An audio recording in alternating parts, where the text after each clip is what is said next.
សួស្តីពុកម៉ែបងប្អូនទាំងអស់គ្នាសូមស្វាគមន៍មកកាន់តម្រុយឆ្នោតខ្មែរប្រចាំថ្ងៃពុកម៉ែបងប្អូនទាំងអស់គ្នាសូមជួយចុច like និងសញ្ញាជាវម្នាក់មួយផងដើម្បីមានភាពងាយស្រួលតាមដានតម្រុយឆ្នោតខ្មែរប្រចាំថ្ងៃសម្រាប់តម្រុយឆ្នោតខ្មែរនេះសម្រាប់ថ្ងៃទី3 ខែតុលាឆ្នាំ2025ចឹងកុំឲ្យខាតពេលវេលាយូរយើងចូលមកមើលតម្រុយឆ្នោតខ្មែរយើងវិញសម្រាប់តម្រុយពីលេខអេនមានលេខ73 75 114 15សម្រាប់ប៉ុស្តិ៍ ABCD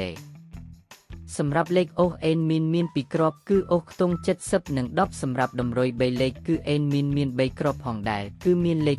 215គុណ270គុណ387គុណបើសិនជាពុកម៉ែបងប្អូនស្រឡាញ់និងពេញចិត្តលេខទាំងនេះពុកម៉ែបងប្អូនអាចយកលេខទាំងនេះទៅផ្សងសំណាងបានជាចុងក្រោយសូមជូនពរពុកម៉ែបងប្អូនដែលយកលេខខេត្តមានទៅផ្សងសំណាងហេងយើងទាំងអស់គ្នាជូនពរពុកម៉ែបងប្អូនជួបតែសំណាងល្អនិងសុខភាពល្អសូមជម្រាបលាជួបគ្នានៅថ្ងៃស្អែកបន្តទៀត